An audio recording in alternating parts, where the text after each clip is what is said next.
അഴിമതി കേസിൽ അറസ്റ്റിലായ സർക്കാർ ഉദ്യോഗസ്ഥന്റെ വീട്ടിൽ നിന്ന് കണ്ടെടുത്തത് 4 കോടി. ഒഡീഷ മൈൻസ് ഡിപ്പാർട്ട്മെന്റിലെ ഉദ്യോഗസ്ഥന്റെ വീട്ടിലാണ് സംഭവം.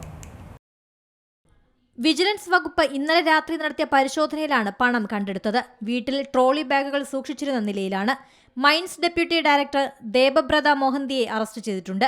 തുടർന്നാണ് മോഹന്തിയുടെ ഭുവനേശ്വറിലെ ഫ്ളാറ്റിൽ നിന്ന് നോട്ടുകെട്ടുകൾ കണ്ടെടുത്തത്. അഴിമതി വിരുദ്ധ ഏജൻസി ഇതുവരെ പിടിച്ചെടുത്തതിൽ വെച്ച് ഏറ്റവും ഉയർന്ന തുകയാണിത്. സുഗമമായ പ്രവർത്തനങ്ങൾക്ക് സൗകര്യമൊരുക്കാൻ ലൈസൻസ് ഉള്ള കൽക്കരി വിൽപ്പനക്കാരിൽ നിന്ന് 30,000 രൂപ കൈക്കൂലി വാങ്ങുന്നതിനിടെയാണ് ഇയാൾ പിടിയിലാവുന്നത്.